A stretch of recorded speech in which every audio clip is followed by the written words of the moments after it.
"You're playing like a man with something to prove," Mrs. Brooks observed as Marcus's fingers danced across the cello strings. But could this talented black teenager, haunted by a cruel teacher's abuse that left him with chronic back pain, overcome the elite music professor determined to humiliate him? When Professor Harrington forced Marcus to play a cello in front of the entire class just to mock him, he never imagined what would happen next. "Music lives in you," Mrs. Brooks had whispered, "not in your fingers." But would her secret lessons be enough when Marcus faced his tormentor on the competition stage?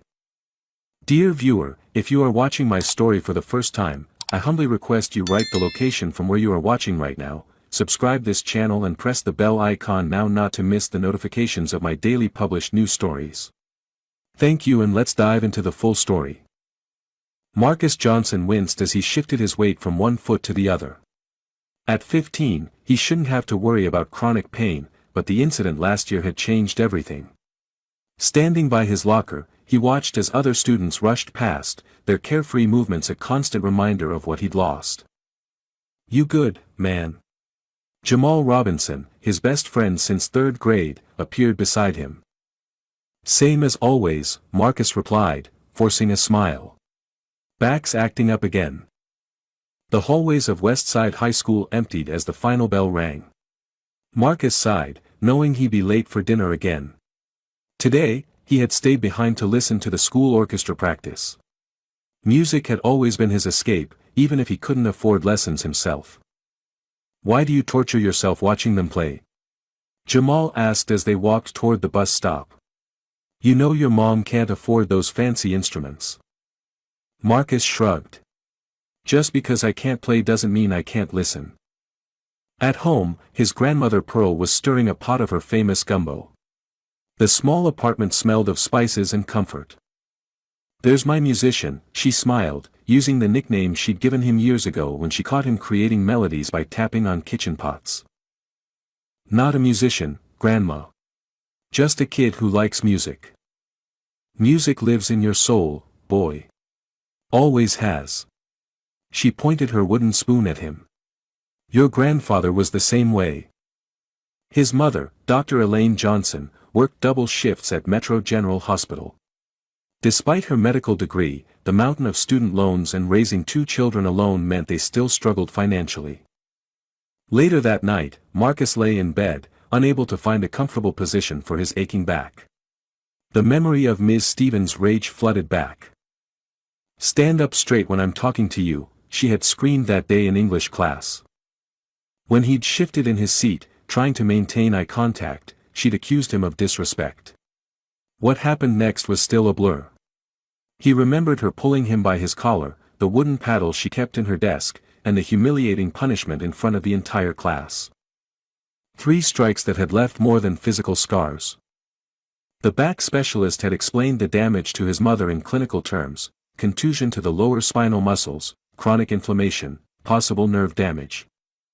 What the doctor couldn't explain was why a teacher would hit a student with such force, or why the school board had merely transferred Ms. Stevens to another district rather than firing her. "It's not fair," his little sister Lydia had declared when she overheard their mother crying on the phone with the lawyer who had ultimately advised them to accept the small settlement. "No," Marcus thought as he finally drifted to sleep with music playing softly in his earbuds. "It wasn't fair at all." "You can't be serious." Marcus stared at the letter his mother had just handed him over breakfast. "Hillcrest Academy. That's where all the rich kids go." Dr. Elaine Johnson smiled tiredly, the dark circles under her eyes testament to her overnight shift. "And now you'll go there too.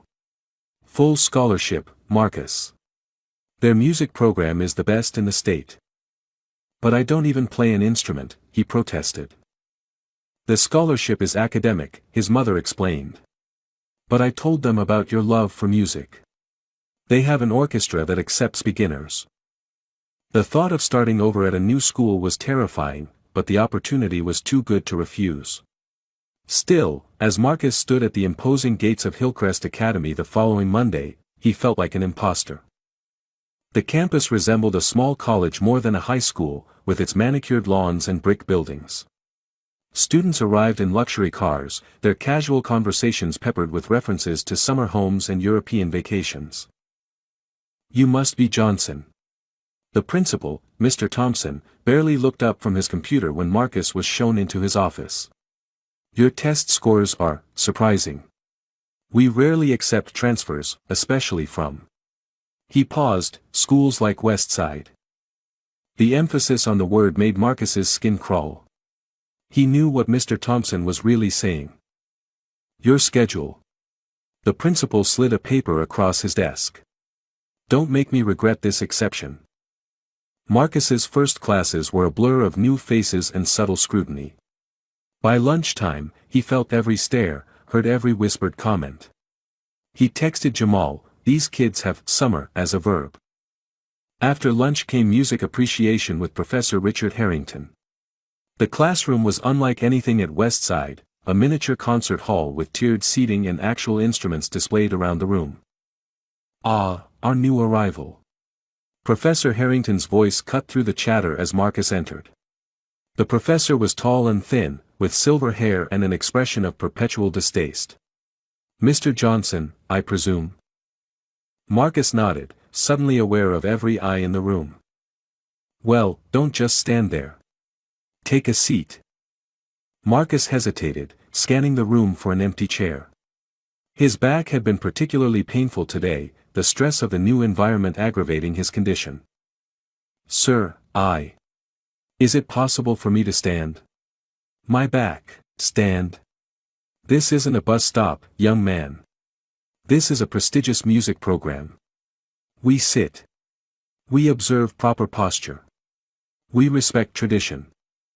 A few students snickered. Among them, Marcus noticed a boy and girl who radiated privilege, Jason Reynolds and Elizabeth Parker, as he would later learn, children of the school's most generous donors. "I have a medical condition," Marcus explained quietly. "And I have a classroom to run," Professor Harrington replied dismissively. "If you can't follow simple instructions, perhaps Hillcrest isn't the right place for you after all." Reluctantly, Marcus lowered himself into the nearest seat, pain shooting up his spine as he did so. He wouldn't cry. Not here. Not now. "Now," Professor Harrington continued, "before we were interrupted, we were discussing the upcoming concert series." As the professor turned to write on the board, Jason leaned over to whisper, "Nobody wants your kind here anyway. Won't last a week." Marcus gripped the edge of his desk, his mother's words echoing in his mind, "This is your chance for something better." But as pain radiated through his back and whispers circulated around him, Marcus wondered if better existed for someone like him. The next day, Marcus arrived at Professor Harrington's class early, hoping to explain his situation properly. The classroom was empty except for the professor, who was arranging sheet music on his stand. "Professor Harrington, could I speak with you about my medical condition?" The professor barely glanced up. "What about it?" Marcus took a deep breath. "I have chronic pain from a spinal injury. Sitting for long periods is difficult for me. I have documentation from my doctor if." "Mr. Johnson," Professor Harrington interrupted, "I've been teaching music for 30 years. I've seen every excuse imaginable from students who wish to be treated differently. This institution maintains certain standards. If you cannot meet them, perhaps you should reconsider your enrollment." "But it's not an excuse," Marcus protested, pulling out the medical report his mother had prepared. "I can participate in everything else. I just need to stand occasionally." Professor Harrington's eyes narrowed. "Put that away. I'm not interested in your paperwork. My classroom, my rules." Students began filing in, including Jason and Elizabeth, who smirked when they saw Marcus. A quiet girl with auburn hair, Sarah Mitchell, according to the seating chart, gave him a small, sympathetic smile as she passed. "Take your seats, everyone," Professor Harrington announced. "Today we begin our exploration of stringed instruments." He gestured to several instruments arranged at the front of the room. These represent the pinnacle of musical achievement. The violin, viola, cello, and bass require discipline, precision, and cultural appreciation that develops over generations. His gaze settled on Marcus, who had reluctantly taken a seat but couldn't help shifting uncomfortably every few minutes. "Mr. Johnson, is there a problem?" You seem incapable of sitting still. The room fell silent. Marcus felt his face grow hot. I'm sorry, sir. It's my back. Yes, your condition. The professor made air quotes with his fingers. Several students laughed. Since sitting properly appears to be beyond your capabilities, perhaps you prefer to stand after all? Yes, sir. Thank you, Marcus said, relieved as he carefully stood. But Professor Harrington wasn't finished. In fact, since you're now standing, you can make yourself useful. Come to the front. Confused but hopeful, Marcus made his way to the front of the classroom. Take the cello, Professor Harrington instructed, pointing to the largest instrument. Sir, I don't know how to play. That much is obvious, the professor interrupted, triggering another wave of laughter. But since you insist on being an exception to every rule, show us how your special circumstances translate to musical ability. Marcus stood frozen, mortification washing over him as he realized what was happening. Pick it up, Professor Harrington insisted. Unless your condition prevents that as well. With trembling hands, Marcus awkwardly lifted the cello. It was heavier than he expected, and positioning it between his legs sent sharp pain through his back. The bow, Mr. Johnson. Or do we need a remedial lesson in identifying basic equipment? Jason Reynolds called out, maybe they don't have real instruments in his neighborhood, Professor. Elizabeth added, probably thinks it's some kind of fancy broom. The classroom erupted in laughter as Marcus fumbled with the bow, his face burning with humiliation. Play something, Professor Harrington demanded. Anything. Show us this musical appreciation you supposedly possess. Marcus drew the bow across the strings, producing a harsh, screeching sound that made several students cover their ears. Magnificent, Professor Harrington said sarcastically. Truly the sound of raw, untrained, what shall we call it? Talent seems generous. Tears threatened at the corners of Marcus's eyes as he tried again, producing only discordant noise. His back screamed in agony from the awkward posture. This, Professor Harrington announced to the class, is what happens when we lower our standards. When we admit students based on quotas rather than qualifications. The words hit Marcus like physical blows. He wanted to disappear, to explain that he never claimed to be a musician, that he was here on academic merit, that his love for music didn't mean he could magically play an instrument he'd never touched. I think we've had enough demonstration for one day, Professor Harrington finally said. You may return the instrument to its stand, Mr. Johnson. Try not to damage it, it's worth more than your scholarship. As Marcus carefully placed the cello back, his hands shaking and back throbbing, he caught Sarah's eye. Her expression held no mockery, only quiet distress at what she had witnessed. The bell rang, and students began gathering their things. As they filed out, Marcus heard Jason say loudly, "Did you see his face? Priceless." Professor Harrington called after Marcus as he limped toward the door, "Mr. Johnson, I expect a proper seated posture tomorrow.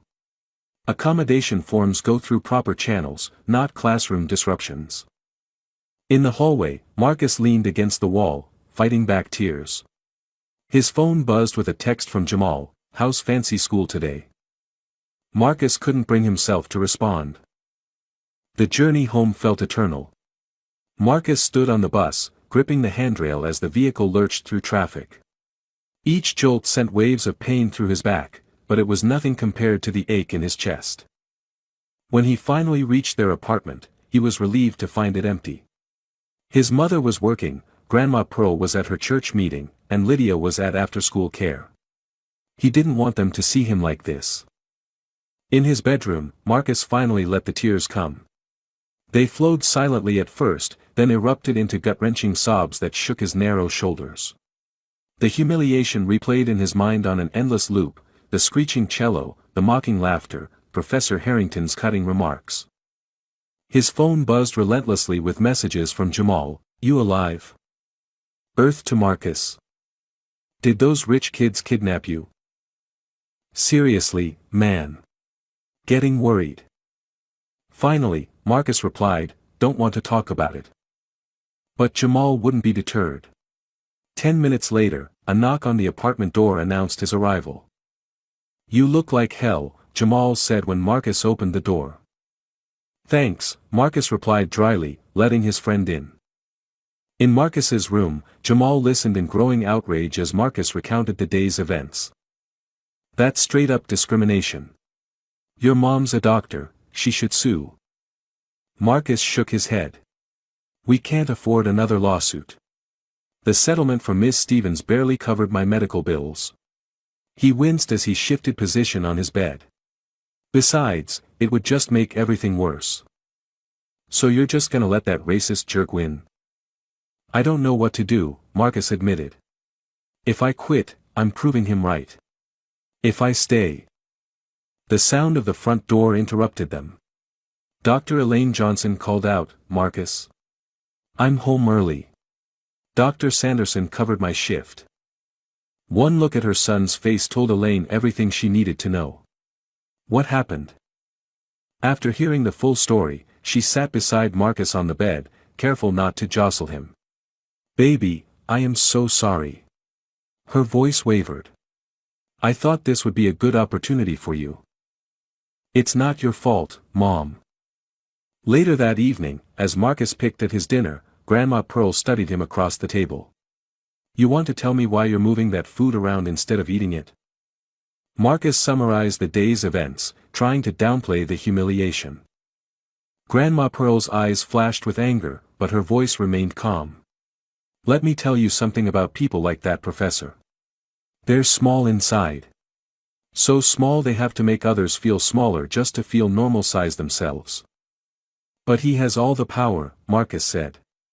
"He can fail me, kick me out." "Power isn't always where it appears to be," she replied. "Sometimes, the strongest river starts as just a tiny stream." 10-year-old Lydia, who had been quietly listening, suddenly piped up, "I think you should learn to play for real and then show him how wrong he is." The simplicity of her suggestion hung in the air. Marcus opened his mouth to dismiss it, but then closed it again. What if he could learn? Not to please Professor Harrington, but to prove something to himself. That night, unable to sleep, Marcus searched online for "How to Learn Cello with No Money" and "Free Music Lessons." The results were discouraging. Instruments were expensive, lessons even more so. As he finally drifted off, the mocking sound of his own clumsy attempt at playing echoed in his dreams, mingled with the laughter of his classmates and the sneering face of Professor Harrington. But beneath it all, a faint melody persisted. His melody. Waiting to be discovered. 3 days later, Marcus was helping Grandma Pearl carry groceries into their building when the elevator doors opened to reveal an elderly white woman struggling with several bags. "Let me help you with those, ma'am," Marcus offered automatically. Such a gentleman, the woman smiled, her eyes crinkling behind round glasses. "5th floor, apartment 5C. As they walked down the hall, she introduced herself. "I'm Eleanor Brooks. Been living here 30 years, even as the neighborhood changed around me." Marcus nodded politely, setting her bags down outside her door. "Would you like some lemonade? Freshly made this morning." Something about her kindness made Marcus accept despite his usual caution around strangers. Mrs. Brooks's apartment was unlike anything he'd expected. The modest living room was dominated by a beautiful wooden cabinet. But what caught Marcus's attention was the framed photograph on the wall, a much younger Mrs. Brooks in formal attire, seated with a cello. "You play?" he asked, surprised. "Played," she corrected. "For 43 years with the Metropolitan Symphony Orchestra. First black woman in the string section." Marcus stared at her with newfound respect. "For real?" Mrs. Brooks chuckled. "For very real. Now, what has you walking like an old man when you're just a boy?" Her directness caught him off guard. Before he knew it, Marcus found himself telling her everything, about Ms. Stevens, his back injury, Hillcrest Academy, and Professor Harrington's humiliation. Mrs. Brooks listened without interruption, her expression growing increasingly troubled. "May I see?" she asked when he finished. Marcus hesitated, then turned and lifted his shirt slightly, revealing the scarred tissue where Ms. Stevens's paddle had struck with particular force. Mrs. Brooks made a sound between a gasp and a growl. That woman should be in jail, not teaching. She rose with surprising agility and walked to the wooden cabinet, unlocking it to reveal a stunning cello nestled in velvet.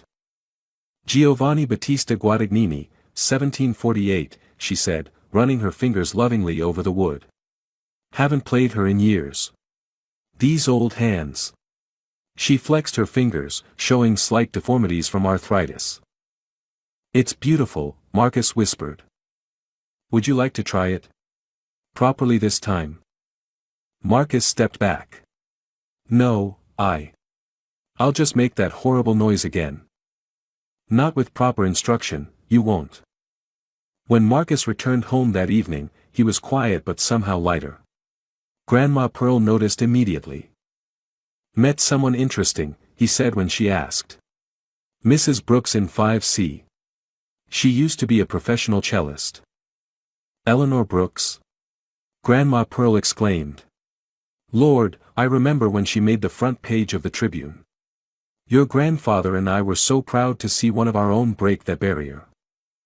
The following day at school, Sarah Mitchell approached Marcus as he stood outside the music room, dreading another class with Professor Harrington.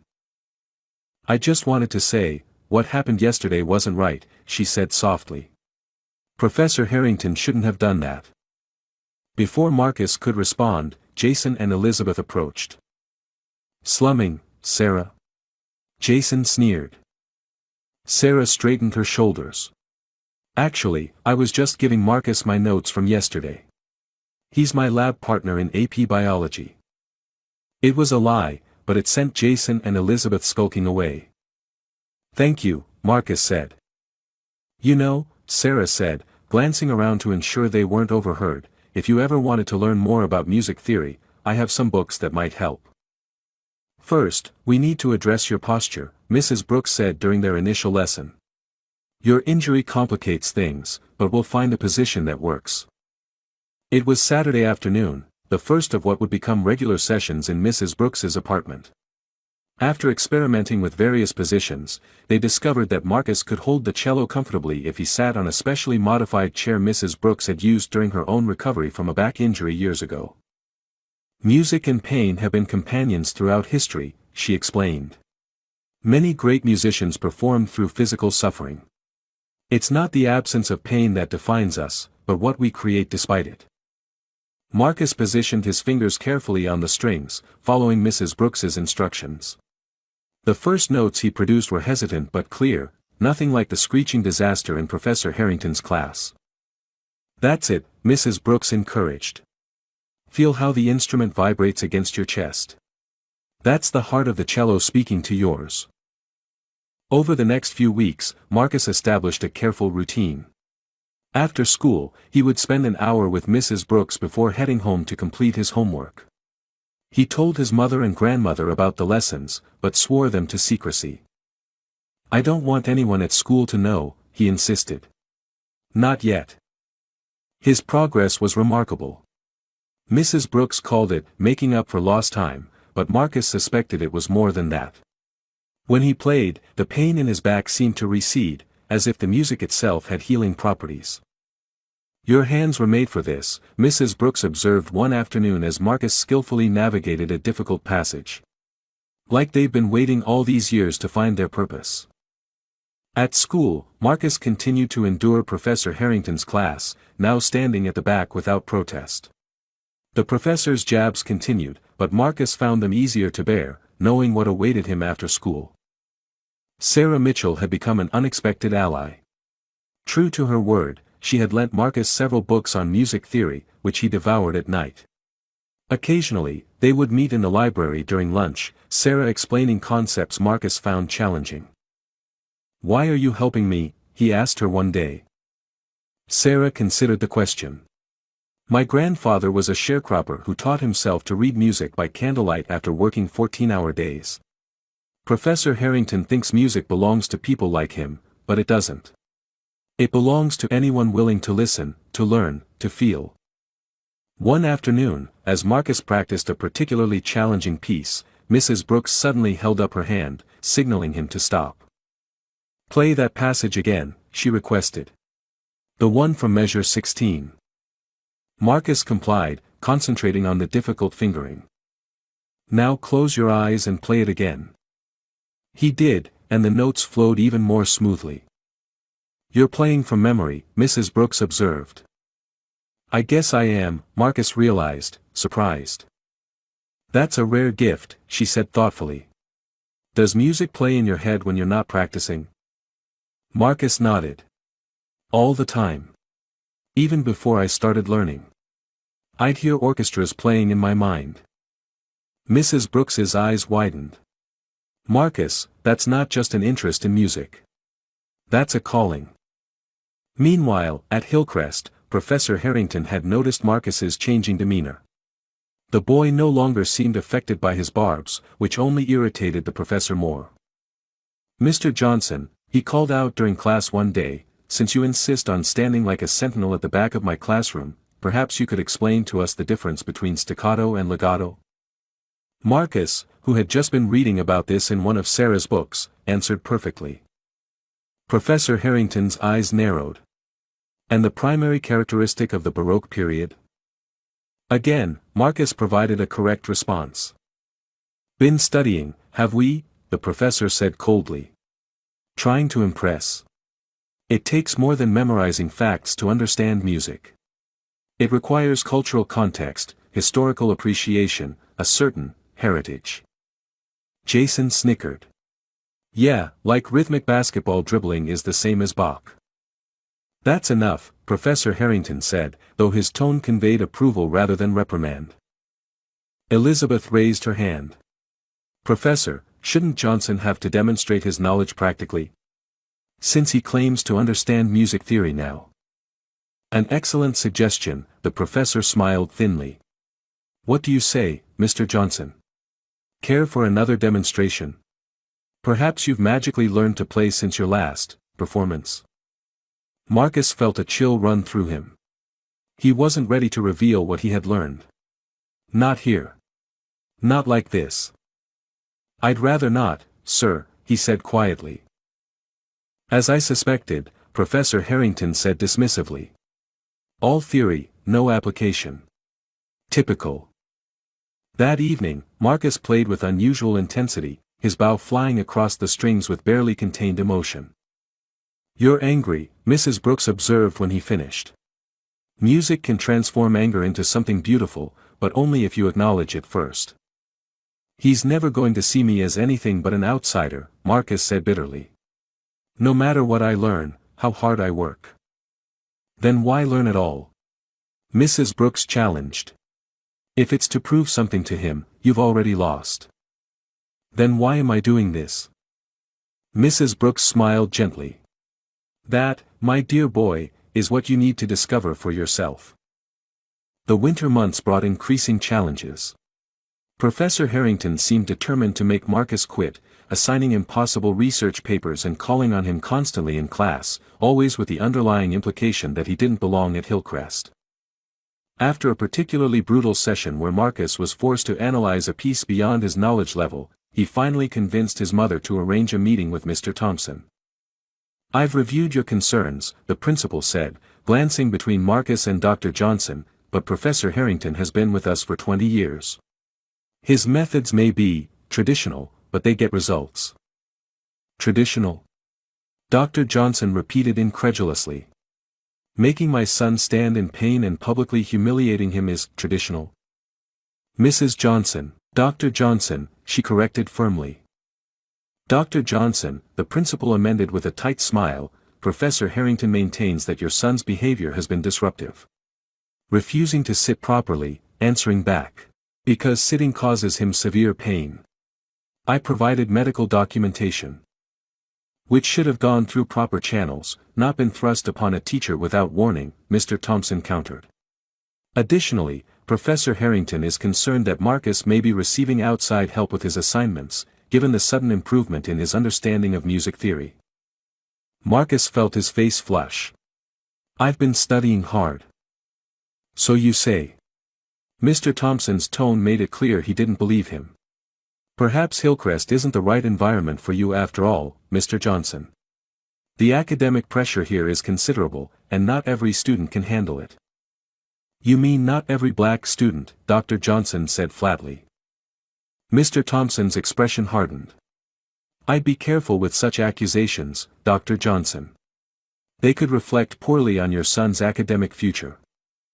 As they left the office, Marcus spotted a familiar face in the administration area, Ms. Victoria Stevens, his former teacher, engaged in friendly conversation with Professor Harrington. Mom, Marcus whispered urgently, that's her. That's Ms. Stevens. Dr. Johnson froze, her expression shifting from confusion to fury. What is she doing here? Before Marcus could stop her, his mother approached the pair. Ms. Stevens.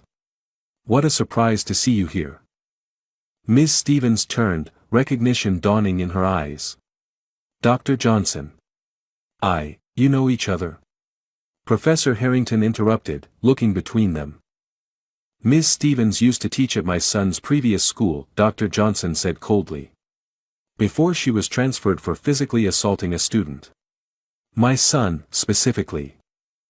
Professor Harrington's eyebrows rose. Victoria never mentioned that. Though I'm sure there must be some misunderstanding.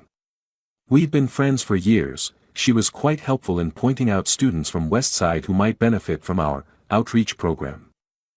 The implication struck Marcus like a physical blow.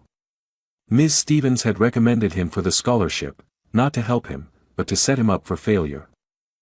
Richard, I can explain, Ms. Stevens began, but Dr. Johnson cut her off. No explanation needed. It's perfectly clear. She turned to Marcus. We're leaving. In the car, Marcus's mother gripped the steering wheel so tightly her knuckles turned white. I want you to transfer out. Today. No, Marcus said, surprising himself. That's what they want. They set this up to make me fail, to prove I don't belong there. I won't give them the satisfaction.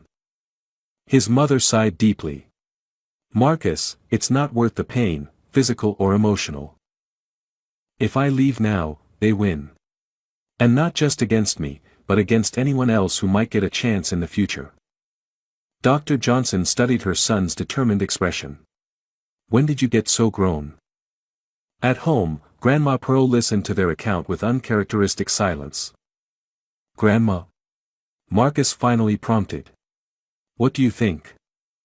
I think, she said slowly, that sometimes God places the heaviest burdens on the strongest shoulders. She took Marcus's hand.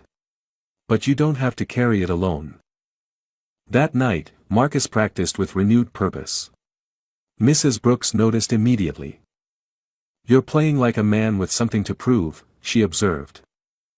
Marcus told her about Ms. Stevens's connection to Professor Harrington. So that's how it is, Mrs. Brooks mused. A conspiracy of mediocrity against excellence. Excellence. Marcus laughed bitterly. I've only been playing a few months. And progressing faster than any student I've ever taught, Mrs. Brooks countered. Marcus, I've been thinking. There's a young musicians competition in the spring. The Westover Foundation New Talent Showcase. You want me to compete? Marcus asked incredulously. Against kids who've been playing their whole lives? Against yourself, Mrs. Brooks corrected. To prove what's possible when talent meets determination. That weekend, Jason and Elizabeth cornered Marcus outside the school library. We know your dirty little secret, Elizabeth taunted. Marcus's heart raced. Had they discovered his lessons with Mrs. Brooks? My cousin works at the courthouse, Jason continued smugly. Told me all about your lawsuit. How you tried to shake down your old school with some fake injury claim. Relief washed over Marcus, followed quickly by anger. That's not what happened. Save it, Elizabeth sneered. Professor Harrington already knows. He's just waiting for the right moment to expose you to the whole school. As they walked away laughing, Marcus leaned against the wall, his back throbbing with familiar pain. But underneath the pain, something new was emerging, a fierce determination to prove them all wrong. Again, from the beginning, Mrs. Brooks instructed. And remember, the Bach suite isn't just about technical precision. It's about feeling.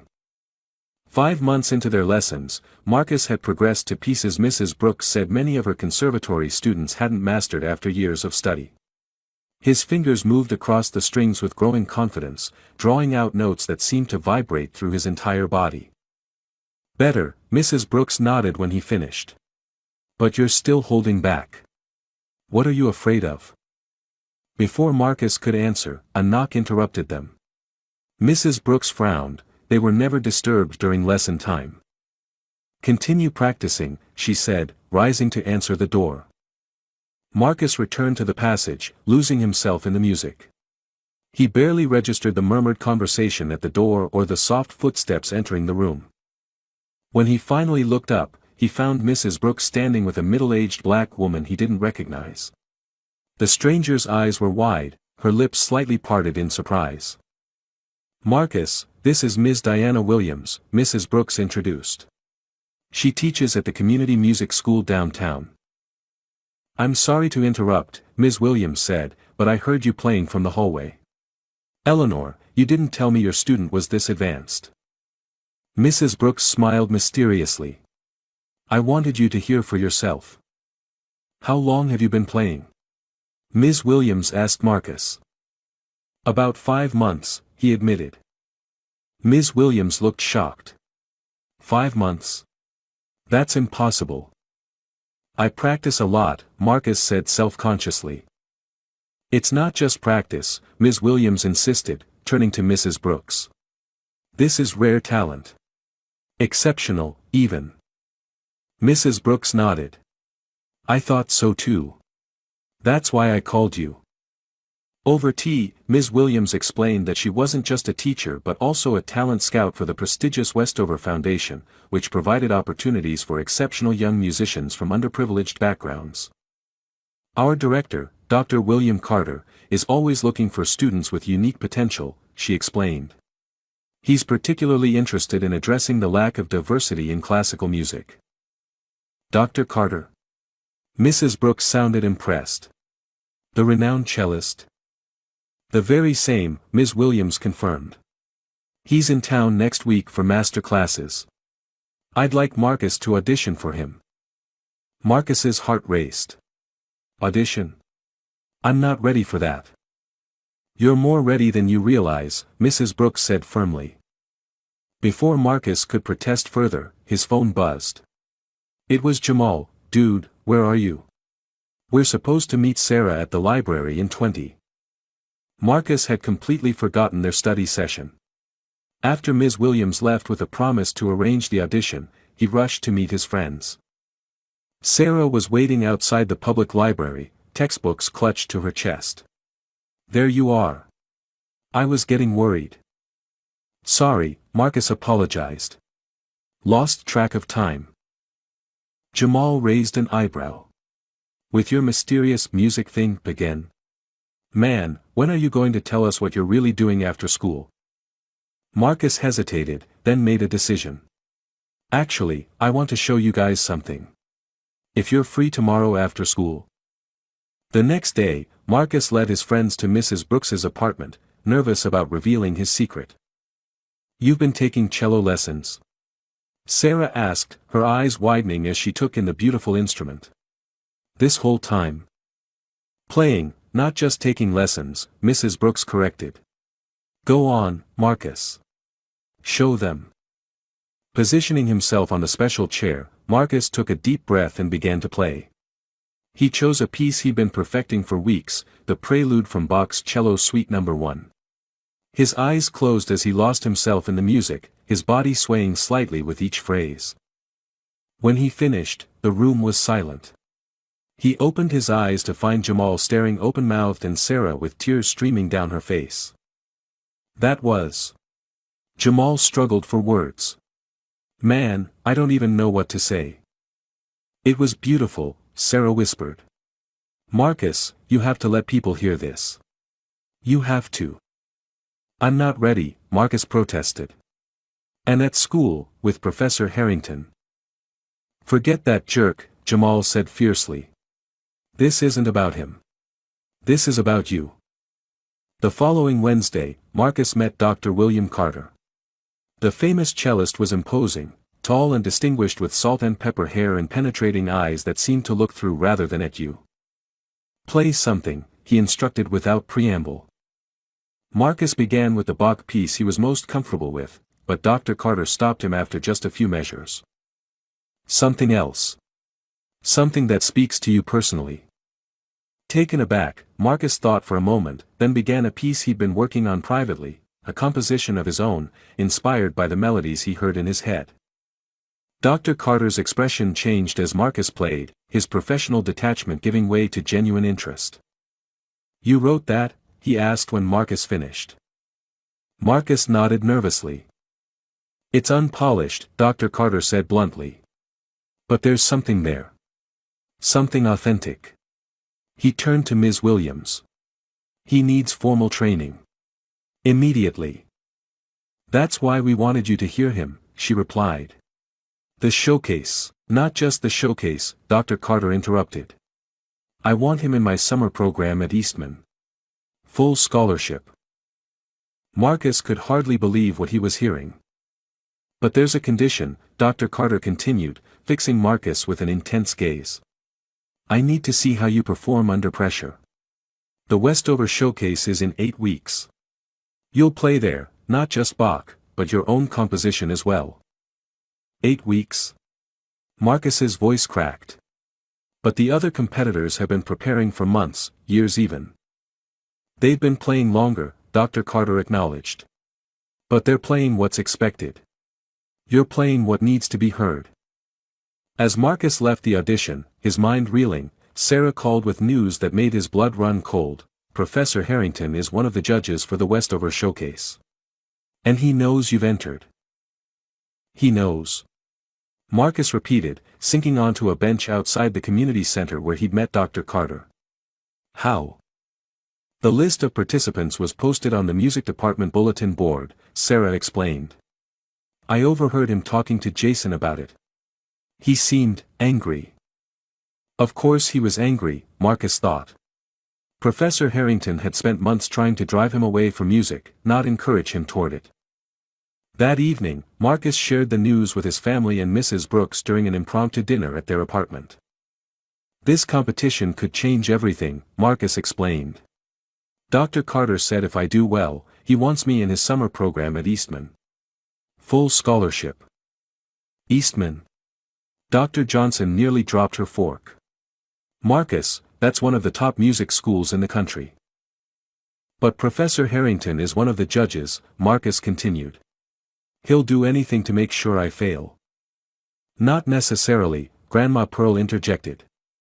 "Remember what I told you about rivers and streams? That man may think he has power, but true talent can't be denied." "Mrs. Pearl is right," Mrs. Brooks agreed. "Besides, there are 5 judges. Harrington is just one vote." Over the next few weeks, Marcus's life became a blur of practice, homework, and increasingly painful physical therapy sessions. His back condition, aggravated by his intense practice schedule, threatened to derail his progress. "You need to rest," his mother insisted after finding him grimacing through scales at midnight. "I can't," Marcus replied, determination overriding the pain. "The other competitors have had years to prepare. I have weeks." As the showcase approached, even Sarah expressed concern. "You're pushing yourself too hard," she told him during one of their study sessions. "You're pale, you're losing weight." "I'm fine," Marcus insisted, though they both knew it wasn't true. 3 weeks before the competition, disaster struck. During a particularly intense practice session, Marcus felt something give in his lower back, a sharp, shooting pain that sent him collapsing to the floor of Mrs. Brooks's apartment. "Marcus!" Mrs. Brooks cried out, rushing to his side. The trip to the emergency room was a blur. Dr. Johnson met them there, her professional demeanor cracking when she saw her son's ashen face. "Muscle spasm," the ER doctor diagnosed after examining him. "Severe, but not permanent damage if he rests completely. No cello for at least 2 weeks." 2 weeks. Marcus repeated in horror. But the showcase is not worth permanent injury, his mother cut in firmly. Back home, confined to bed rest, Marcus fell into despair. It's over, he told Jamal when his friend visited. Even if I can play by then, I'll have lost crucial practice time. So practice differently, Jamal suggested. What does that mean? I don't know, man. Mental practice? Isn't that a thing? Like, visualize playing or whatever. The idea took root. Unable to hold his cello, Marcus began mental practice sessions, visualizing every note, every finger position, every bow movement. He listened obsessively to recordings, internalizing the tempo and dynamics of each piece. Mrs. Brooks visited daily, sometimes just sitting beside his bed humming passages they had been working on. The music lives in you, she reminded him. Not in your fingers. 1 week before the showcase, Marcus was finally cleared to play again, cautiously and with frequent breaks. His first session back with the cello revealed something unexpected. His mental practice had actually improved aspects of his playing. His interpretation was more nuanced, more emotional. You've been listening instead of just playing, Mrs. Brooks observed. Good. Now you can do both. As the day of the showcase approached, Marcus received an unexpected visit from Sarah. She arrived at his apartment clutching a folder. I've been doing reconnaissance, she explained, spreading out papers on his bed. These are the profiles of all the judges except Professor Harrington. Marcus scanned the information. How did you get this? I volunteered to help with the showcase administration, she replied with a small smile. These are their backgrounds, their preferences, everything you need to understand what they'll be looking for. The night before the showcase, Marcus couldn't sleep. Instead, he sat by his window, looking out at the city lights, the cello beside him like a silent companion. Are you nervous? Lydia asked, appearing in his doorway in her pajamas. Terrified, Marcus admitted. Remember when I was scared to ride my bike without training wheels, she asked, climbing onto his bed. You told me sometimes you have to fall to learn how to fly. Marcus smiled at the memory. When did you get so wise? I learned from the best, she replied, hugging him carefully to avoid hurting his back. The morning of the showcase dawned bright and clear. As Marcus carefully placed the cello in its borrowed case, his mother appeared in his doorway. I have something for you, she said, holding out a small velvet box. Inside was a pair of cufflinks, simple silver discs with musical notes etched on their surface. They were your grandfather's, she explained, her voice thick with emotion. He never got the chance to pursue his own musical dreams. He would be so proud to see you living yours. As they prepared to leave for the showcase, Grandma Pearl took his hands in hers. Remember, child. Music isn't about proving others wrong. It's about proving yourself right. With his cello on his back and his family beside him, Marcus took a deep breath and stepped toward his future, uncertain but unwavering. The Westover Foundation New Talent Showcase was held in the grand auditorium of the Fairmont Conservatory, a neo-Gothic building that had hosted some of the world's greatest musicians. Marcus had never seen anything like it, the soaring ceiling, the plush red seats, the polished wood stage gleaming under the lights. Backstage, the atmosphere was tense. 20 young musicians prepared their instruments, adjusted their formal attire, and paced nervously. Most were accompanied by parents who looked even more anxious than their children. Marcus Johnson. A clipboard-wielding coordinator approached. You're number 17. 17 out of 20. Nearly last. The long wait would be torturous. Marcus.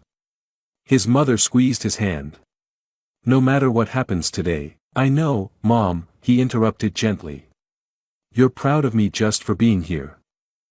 Damn right I am, she smiled, blinking back tears.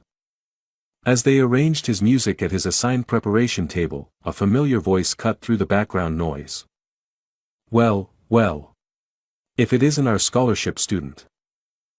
Professor Harrington stood behind them, immaculate in a tailored suit, a judge's badge prominently displayed on his lapel. Beside him stood Jason and Elizabeth, both carrying instrument cases. "Professor," Marcus acknowledged stiffly. "I must admit, I was surprised to see your name on the participant list," Harrington continued. "Especially given your disastrous introduction to the cello in my classroom." "People can learn, Professor," Marcus replied evenly. "Some faster than others." Harrington's eyes narrowed at the implicit challenge. "Indeed. Though real musicians typically start their training in childhood, not a few months before a prestigious competition." "Dr. Johnson," the professor continued, turning to Marcus's mother with false civility, "I understand you're acquainted with my dear friend Victoria Stevens." "Unfortunately," Dr. Johnson replied coolly. "Such a shame about that misunderstanding at Westside," Harrington said. "Victoria was quite clear about what really happened. A troublesome student fabricating accusations to cover his own disruptive behavior." Marcus felt his face flush with anger. "That's not, Marcus." His mother laid a warning hand on his arm.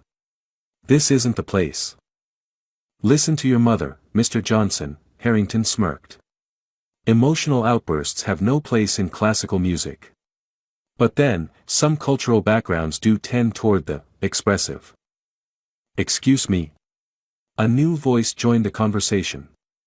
Ms. Diana Williams approached, her expression fierce. "I couldn't help overhearing. Professor Harrington, isn't there a rule about judges having contact with participants before the competition?" Harrington's smile didn't reach his eyes. "Just wishing a student from our school good luck, Ms. Williams. No harm in that."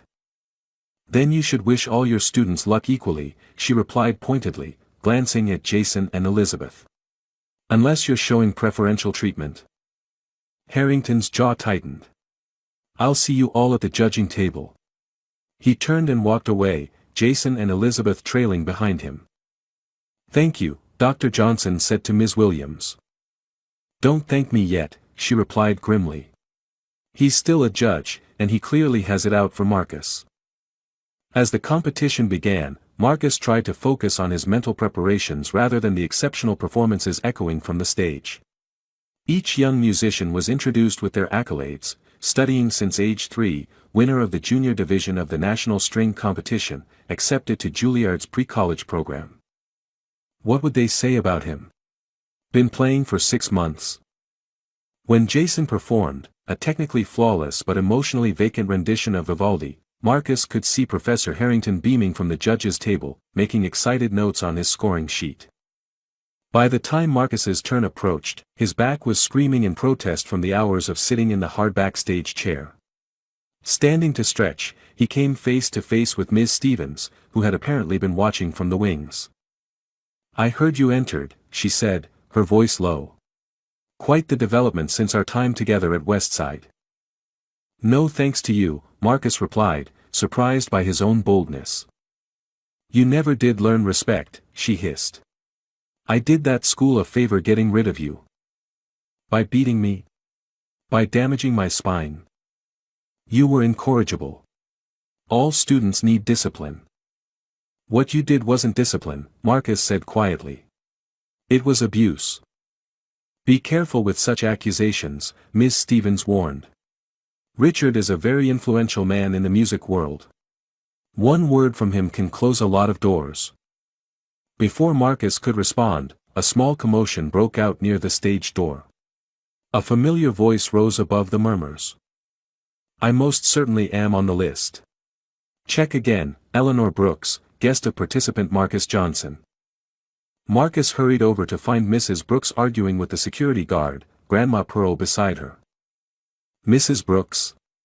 Grandma? What are you doing here? You think I'd miss this?" Mrs. Brooks demanded. "Not a chance." As the guard verified their credentials, Marcus noticed Ms. Stevens watching the interaction with narrowed eyes.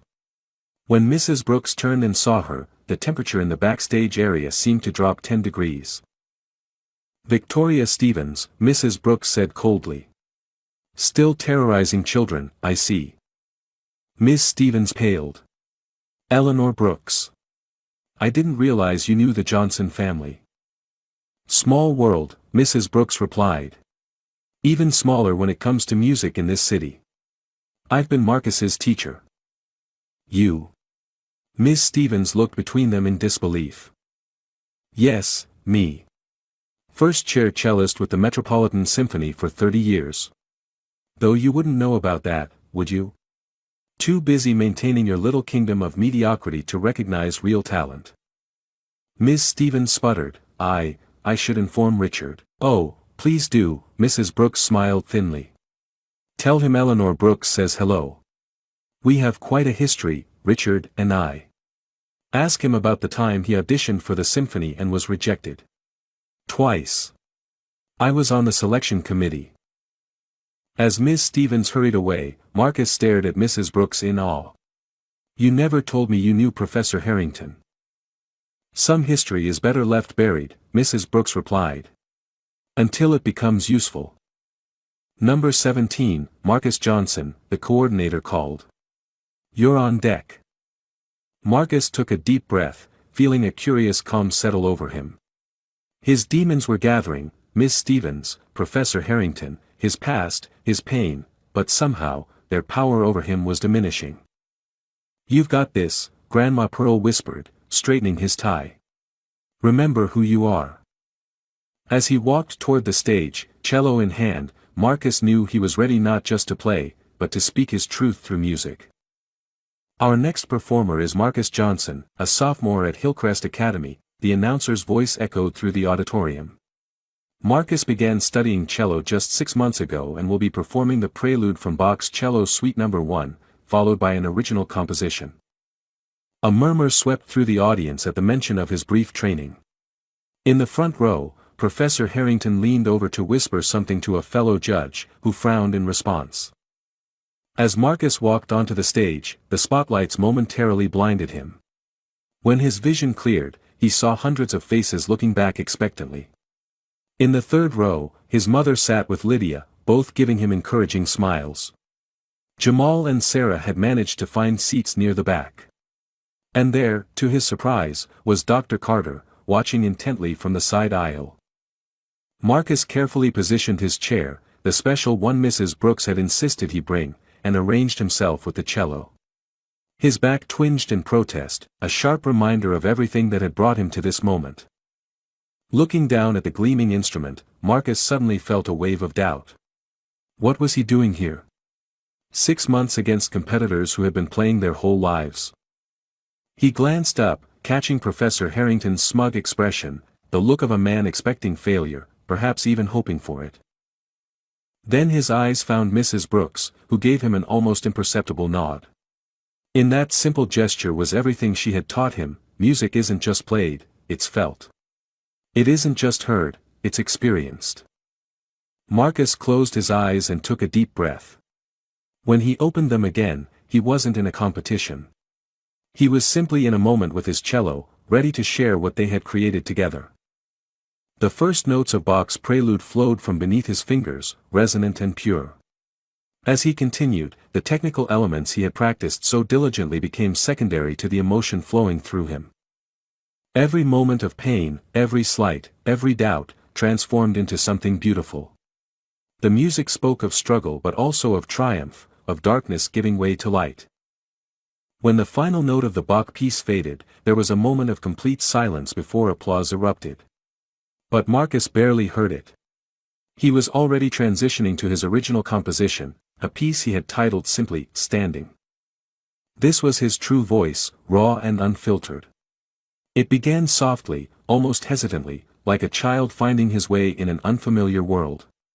Gradually, it built in complexity and confidence, weaving in elements of classical structure with hints of gospel and jazz that reflected his heritage and upbringing. As he played, Marcus felt the pain in his back intensify, but it no longer mattered. The music flowed through him, around him, beyond him.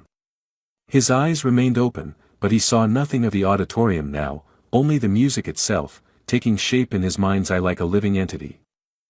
The piece reached its climax with a passage that required both technical precision and emotional power. Marcus's bow flew across the strings, his fingers finding notes he hadn't consciously memorized but that lived within him. When the final note resonated through the hall, Marcus was breathing heavily, sweat beading on his forehead. For a moment, he wasn't sure if he had succeeded or failed spectacularly. Then the silence broke.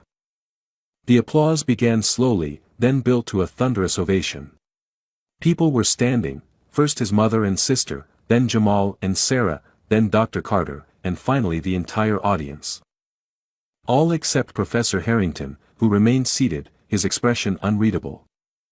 As Marcus rose to take his bow, a shaft of pain shot through his back, causing him to stumble slightly. He recovered quickly, but not before a collective gasp rippled through the crowd. It was Dr. Carter who reached him first, striding onto the stage to support him. "Are you all right, son?" he asked quietly. "Just my back," Marcus managed through gritted teeth. "I'll be fine." "That was extraordinary," Dr. Carter said. "Truly extraordinary." Backstage, Marcus was surrounded by well-wishers. Competitors who had earlier dismissed him now approached with genuine admiration. Even Jason looked conflicted, hovering at the edges of the group until Elizabeth pulled him away. "You need to sit down," his mother insisted, guiding him to a chair. "Your back is worth it," Marcus finished. "Every twinge, every pain. It was worth it." Mrs. Brooks made her way through the crowd, tears streaming unashamedly down her face. "In 40 years of teaching," she said, embracing him carefully, "I have never been more proud." The judges' deliberation seemed to take forever. When the finalists were finally called back to the stage, Marcus was among them, along with Jason and 3 others. The head judge, a distinguished composer, stepped forward. "Before we announce our decisions, I want to say that the level of talent we witnessed today gives me great hope for the future of classical music." One by one, the special recognitions were announced. 4th place went to a violinist from a performing arts school. 3rd place to a pianist who had performed a challenging Chopin piece. 2nd place, the judge continued, goes to Jason Reynolds from Hillcrest Academy for his performance of Vivaldi's Summer. Jason stepped forward, his smile faltering slightly. He had expected to win. And 1st place, the judge paused dramatically, is awarded to Marcus Johnson, also from Hillcrest Academy, for his groundbreaking interpretation of Bach and his original composition, which the judges found both technically impressive and emotionally transcendent. The auditorium erupted once more. Marcus, stunned, barely registered Dr. Carter guiding him forward to accept the crystal trophy and scholarship certificate. Through tears of joy, Marcus caught sight of Professor Harrington's face, a mask of disbelief and barely controlled anger. For a moment, their eyes met across the stage.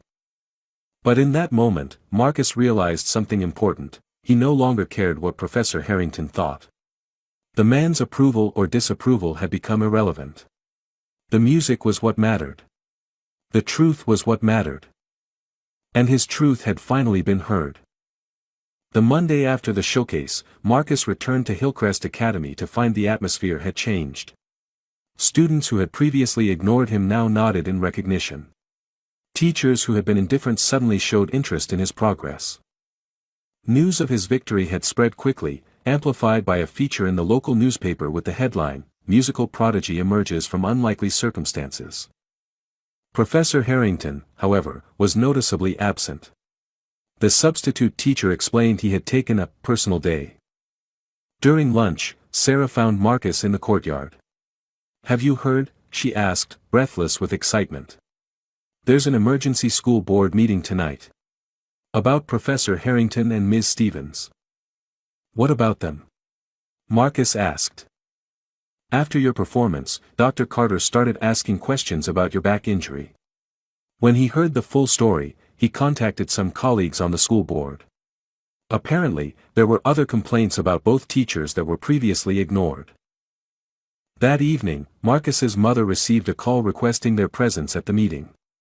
They arrived to find the board room packed with parents, students, and faculty. Dr. Carter greeted them at the door. "Marcus, Dr. Johnson, thank you for coming. This won't be easy, but it's necessary." The board chair, a stern-looking woman in her 60s, called the meeting to order. "We're here to address serious allegations against 2 faculty members, Professor Richard Harrington of Hillcrest Academy and Ms. Victoria Stevens, currently at Lakeside Elementary but previously employed at Westside High School. For the next hour, Marcus listened as student after student, current and former, came forward with stories of humiliation, discrimination, and in Ms. Stevens's case, physical abuse. When it was Marcus's turn to speak, he approached the microphone with steady resolve. "I came to Hillcrest because I love music and wanted a better education," he began. "What I found was a system that wasn't designed for students like me to succeed. But what happened in Professor Harrington's classroom or with Ms. Stevens at Westside isn't just about me. It's about every student who was made to feel they don't belong, that their voice doesn't matter." By the end of the evening, the board had reached a decision. Both teachers would be suspended pending a full investigation. Additionally, Hillcrest Academy would implement new training programs on inclusive teaching methods and proper discipline. As they were leaving, Marcus spotted Professor Harrington in the parking lot, looking diminished without his usual classroom authority. "Mr. Johnson," the professor called, approaching hesitantly. "A word?" Marcus paused, his mother tensing beside him. "I misjudged you," Harrington admitted, the words clearly difficult for him. "Your performance at the showcase was impressive." "Thank you," Marcus replied simply. "I've taught music for 30 years, Harrington continued. "I've never." He trailed off, seeming lost for words. "I never imagined someone could progress so quickly. Especially." He stopped himself. "Especially someone like me?" Marcus finished for him. Harrington had the grace to look ashamed. "I made assumptions I shouldn't have. About who belongs in classical music. About what talent looks like." It wasn't exactly an apology, but it was something. A crack in the wall of prejudice. A beginning. 2 weeks later, Marcus gave his first solo recital at the community music school where Ms. Williams taught. The small auditorium was filled beyond capacity, with people standing along the walls. Before playing, Marcus addressed the audience. "Music has the power to heal, to connect, to transform. Sometimes the greatest obstacles become our greatest strengths. My back injury could have ended my musical journey before it began. Instead, it became part of my story, part of the emotion I bring to every note." He played for nearly an hour, Bach, Vivaldi, and several of his own compositions. Though his back still troubled him, requiring him to use his special chair and take brief pauses between pieces, the pain no longer defined him. Among the audience were executives from a major record label, invited by Dr. Carter. After the performance, they approached with an unexpected offer. They wanted to feature Marcus in a documentary about young classical musicians breaking barriers. As spring turned to summer, changes continued. The investigation into Ms. Stevens revealed a pattern of abuse spanning years, resulting in her teaching license being revoked. Professor Harrington, while keeping his position, was required to complete extensive retraining and to work under supervision. Hillcrest Academy established a new scholarship program aimed specifically at talented students from underprivileged backgrounds, with Marcus asked to serve on the selection committee. On the last day of school, Marcus received a letter from the Eastman School of Music, confirming his place in Dr. Carter's summer program. Included was a note in Dr. Carter's handwriting: "Your music speaks truths that need to be heard. This is just the beginning." That evening, Marcus visited Mrs. Brooks, bringing her a bouquet of flowers and a framed program from his recital. "I'm so proud of you," she said, embracing him. "Not just for your playing, but for who you've become." "I wouldn't be here without you," Marcus replied. "You saw something in me even I didn't see." "No," Mrs. Brooks corrected gently. "I just helped you see what was already there." As Marcus practiced that night, his fingers dancing across the strings of Mrs. Brooks's Guadagnini cello, now on permanent loan to him, he reflected on how far he had come. The pain in his back would likely always be with him, a reminder of past injustice. But it had also led him to discover his true voice, his purpose. In the resonant notes that filled his room, Marcus heard not just music but possibility.